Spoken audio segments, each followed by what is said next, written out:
My name is Hannah, and this is the story of how my life took an unexpected turn after I married the love of my life, Michael. We met during our college years and fell deeply in love. Michael was everything I'd ever wanted in a partner, kind, supportive, and with a wicked sense of humor that never failed to make me laugh. My first meeting with Michael's parents, Robert and Helen, was cordial enough. Robert, a tall man with graying hair and kind eyes, greeted me with a warm handshake. Helen, on the other hand, was more reserved. She offered a tight-lipped smile and a quick nod, her eyes scrutinizing me from head to toe.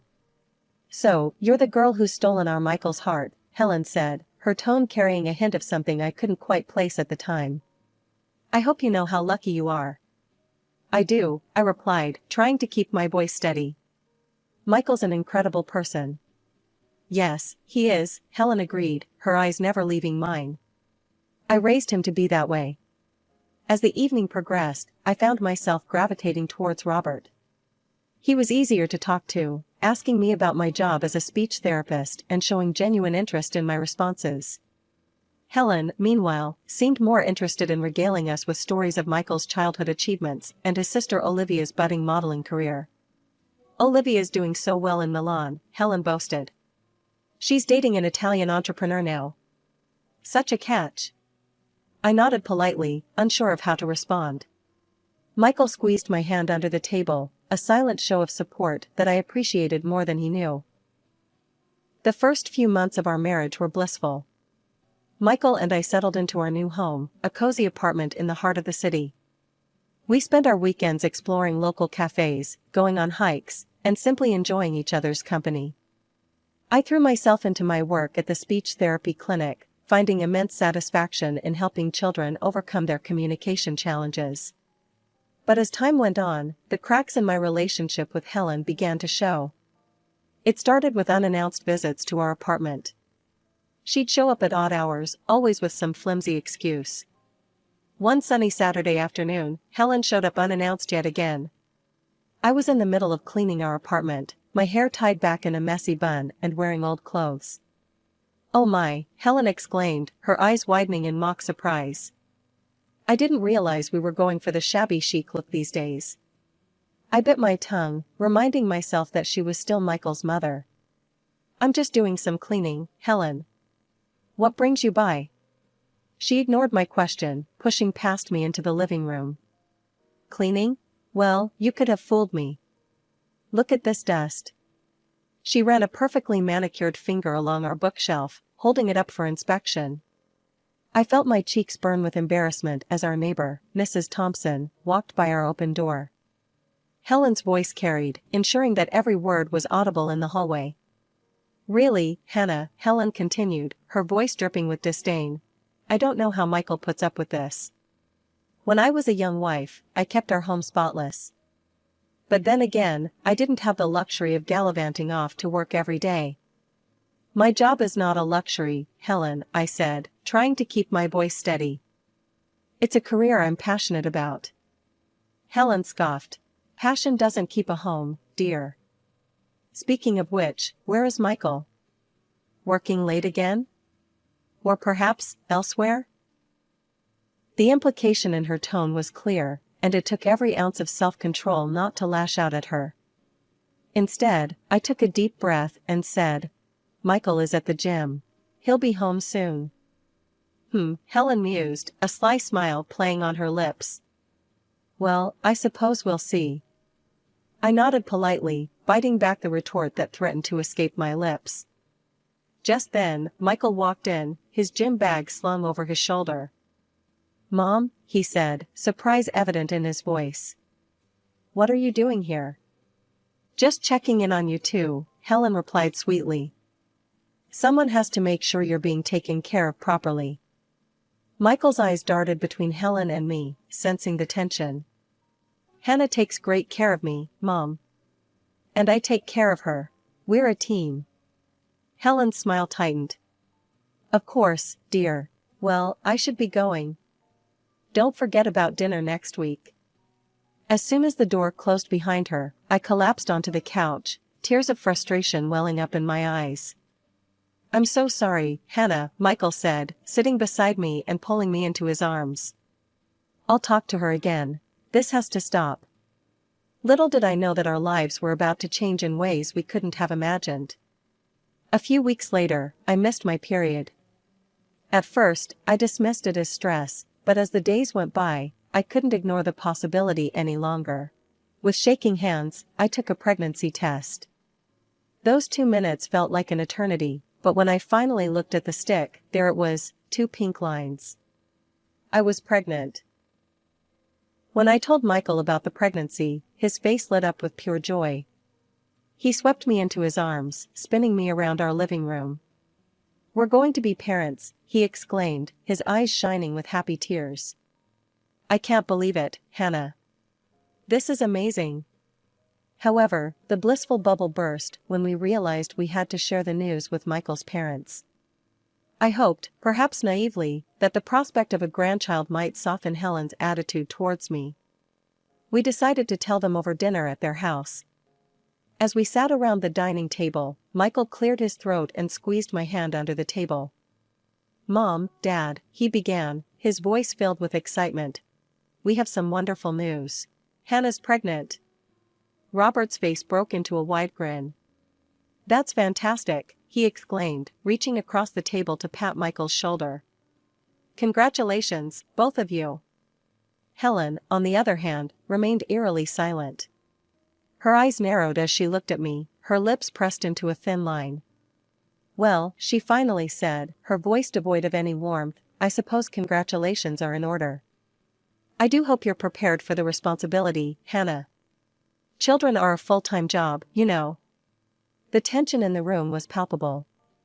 Robert, sensing the growing discomfort, tried to steer the conversation to safer waters, asking about our plans for the nursery and if we had thought about names yet.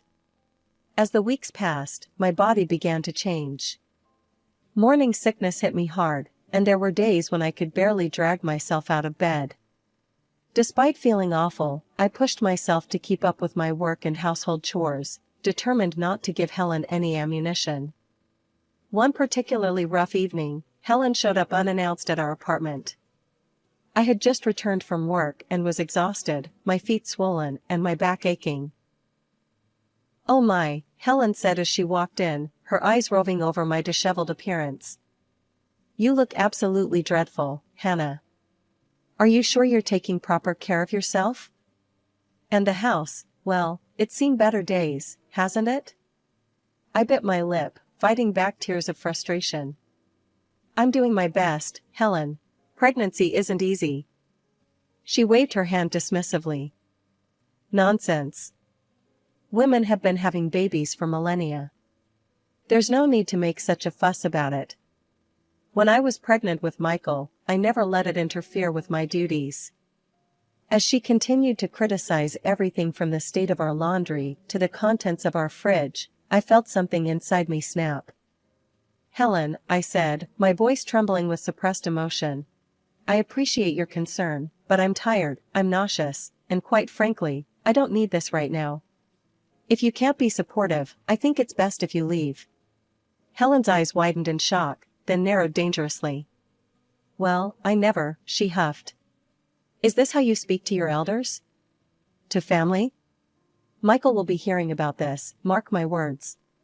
She stormed out, slamming the door behind her. Just when I thought things couldn't get more complicated, our lives took another unexpected turn. One rainy afternoon, the doorbell rang insistently. I opened it to find Olivia, Michael's sister, standing there with puffy eyes and a suitcase at her feet. "Olivia?" I gasped. "What's wrong?" She burst into tears and fell into my arms. "It's Marco," she sobbed. "I had to leave him. He was cruel to me. I barely escaped with my life." I ushered her inside, my mind reeling. Olivia had always seemed to have the perfect life, a successful modeling career, a wealthy husband, a glamorous existence in Italy. But as she poured out her story, a very different picture emerged. "He used me," Olivia choked out. "He never helped with anything, never gave me money. And now—" She placed a hand on her stomach, and I realized with a start that she was pregnant. Helen arrived shortly after, having been called by Olivia. She swept in like a hurricane, all concern for her daughter and venom for the absent Marco. "Don't worry, darling," she cooed to Olivia. "We'll take care of everything." A few weeks later, I gave birth to our beautiful daughter, Emma. Helen barely acknowledged Emma's arrival, her attention entirely focused on Olivia, who gave birth to a son, Luca, just 2 weeks after me. Helen was ecstatic about her grandson, lavishing him with attention and gifts, while barely sparing a glance for Emma. As the months passed, a clear pattern emerged in our household. Olivia, encouraged by Helen, became increasingly self-indulgent. She spent her days at beauty salons, getting massages and treatments, obsessing over regaining her pre-pregnancy figure. She made no effort to find a job, instead living off her parents' generosity. Before we knew it, it was time for the children to start school. Emma and Luca ended up in the same class, a situation that only highlighted Helen's blatant favoritism.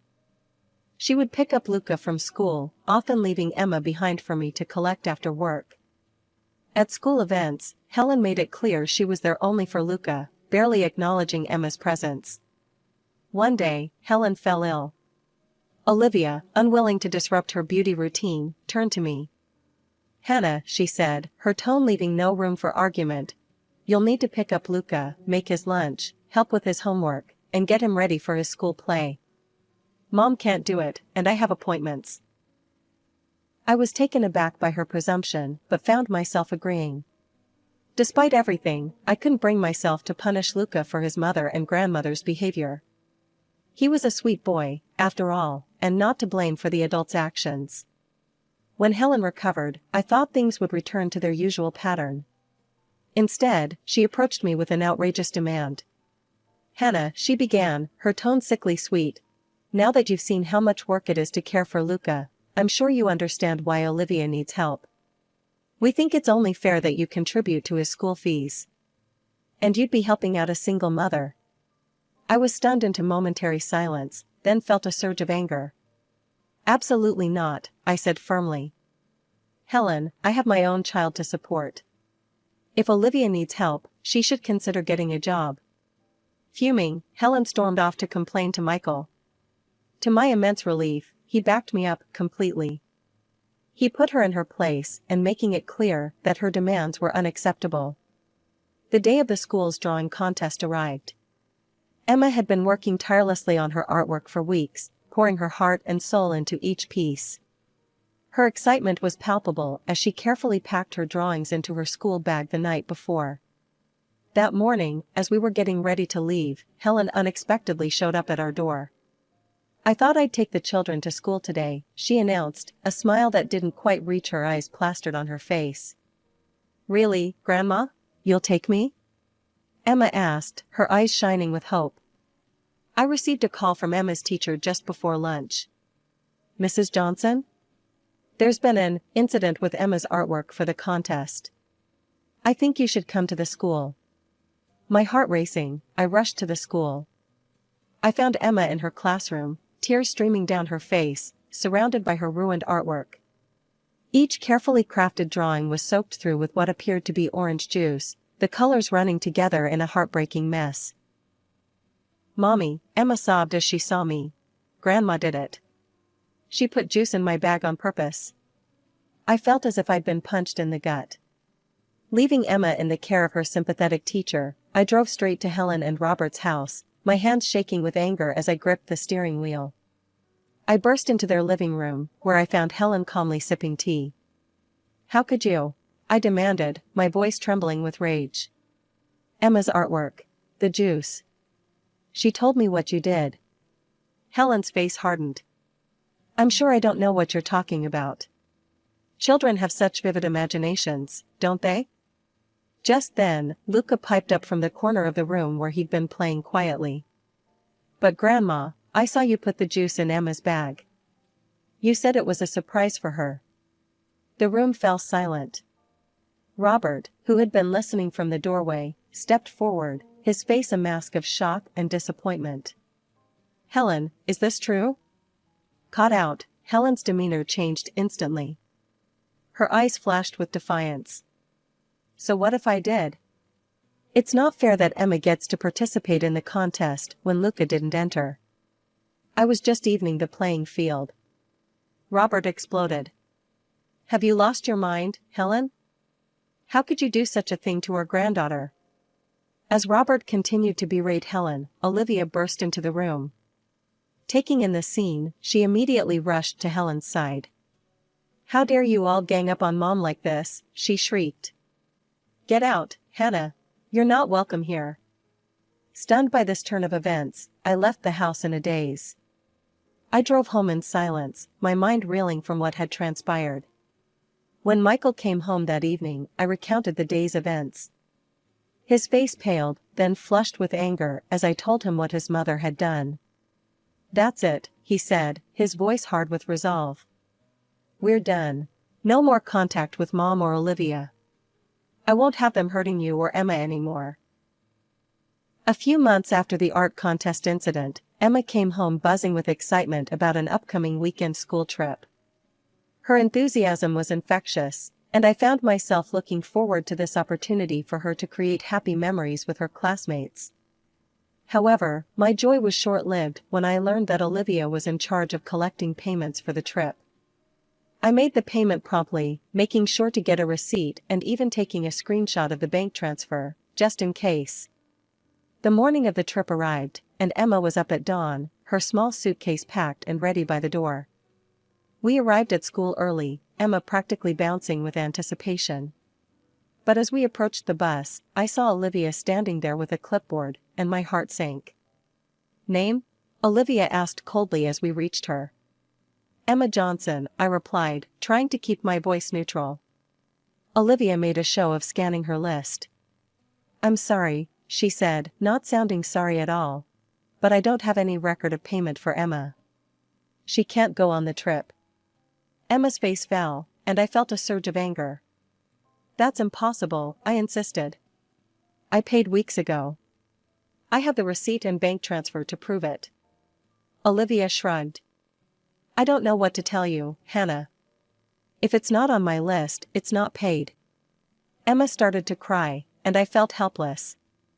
The teacher, Mrs. Anderson, approached us, concern etched on her face. What seems to be the problem? She asked. I explained the situation, and Mrs. Anderson looked troubled. I'm so sorry, but if the payment isn't recorded, I can't let Emma on the bus. It's school policy. She hesitated, then added in a lower voice, if you'd like, Emma could still come along. I'd be happy to cover her expenses privately. While I appreciated Mrs. Anderson's kindness, I couldn't accept. This wasn't about money, it was about principle. I thanked her but declined, then stepped away to call Michael. When I explained what was happening, Michael was furious. Don't worry, he said, his voice tight with controlled anger. I'm on my way. I'll meet you all at the campsite and pay for Emma's stay directly. She's not missing this trip. Relieved, I turned back to Emma and Mrs. Anderson. Emma will be joining you at the campsite, I said, loud enough for Olivia to hear. Her father will meet you there to sort out any payment issues. True to his word, Michael met the school group at the campsite and paid for Emma's stay. Our daughter ended up having a wonderful time, making new friends and enjoying the outdoor activities. But Michael and I weren't about to let Olivia's actions slide. As soon as Emma returned home, we went to the police station. The investigation was swift. It turned out that Olivia had indeed received our payment but had deliberately omitted Emma from the list of paid participants. She was forced to return the money and faced potential legal consequences for her actions. The rift in our family seemed irreparable now, but at least we were taking a stand. Just when we thought the drama had settled, my phone rang. It was my father-in-law, his voice tight with concern. Hannah, I've heard some disturbing things about the school trip incident. Can you and Michael come over? We need to talk. When we arrived, Robert ushered us into his study, his face grave. Tell me everything, he said. We recounted the entire story, from Olivia's manipulation of the trip payments to our visit to the police station. Robert listened intently, his expression darkening with each detail.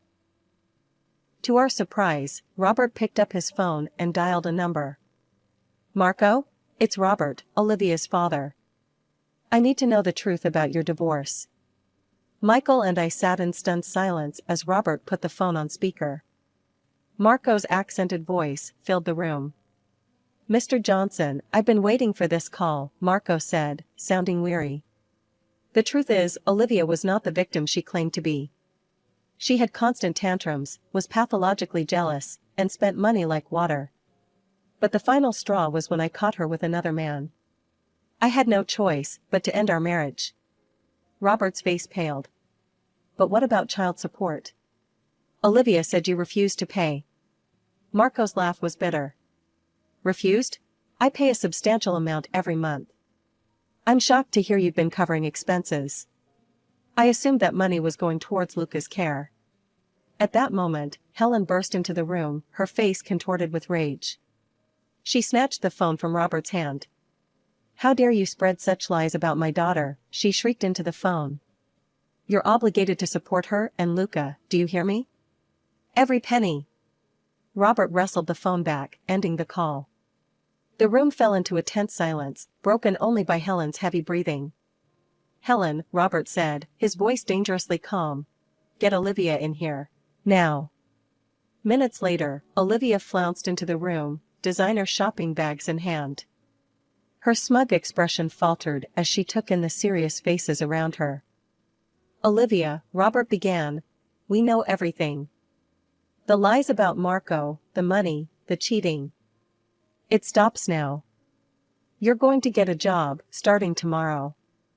No more handouts, no more luxury shopping trips." Olivia's shock quickly turned to anger. "You can't do this to me," she screeched. "Mom, tell him." Helen immediately jumped to Olivia's defense. "Robert, you're being ridiculous. Our daughter needs our support." Robert stood up, his patience finally snapped. "Enough," he roared.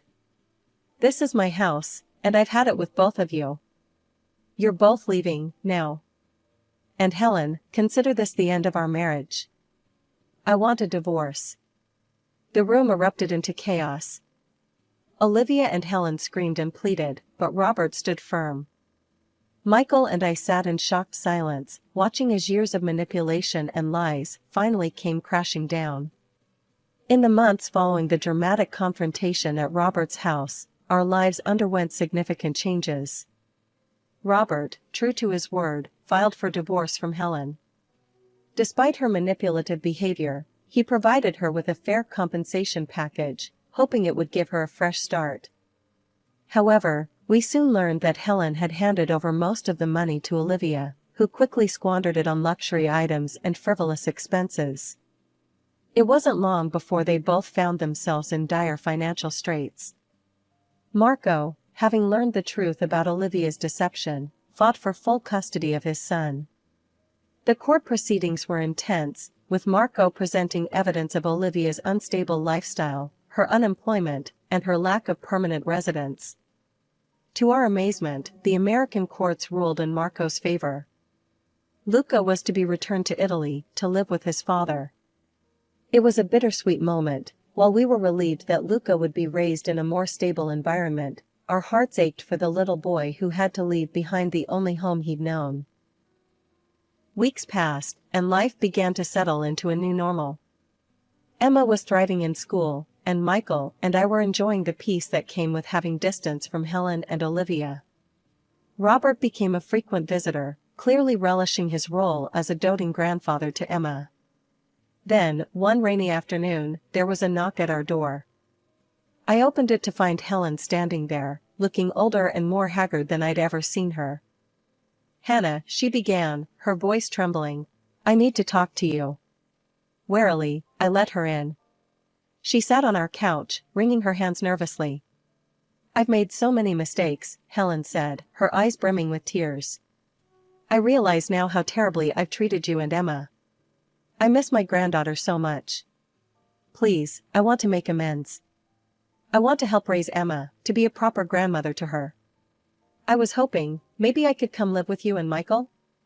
I listened to her plea, feeling a mix of emotions, pity, anger, and a deep-seated weariness. But as I looked at her hopeful face, I knew what I had to do. "No, Helen," I said firmly. "After everything you've done, I can't allow you back into our lives, especially not Emma's. You've shown time and time again that you can't be trusted. I won't risk my daughter's well-being or happiness." Tears streaming down her face, Helen stumbled to the door. As she left, Michael arrived home. He took in the scene with a questioning look. I explained what had happened, and Michael pulled me into a tight embrace. "You did the right thing," he assured me. "We have to put Emma first." In the weeks that followed, we learned that Helen had found a small apartment and taken a job as a sales clerk in a local store. It was a far cry from her previous lifestyle, but it was an honest living. Robert became a constant presence in our lives, making up for lost time with Emma and forming a beautiful grandfather-granddaughter relationship. The pain of the past few years began to fade, replaced by the joy of our tight-knit family,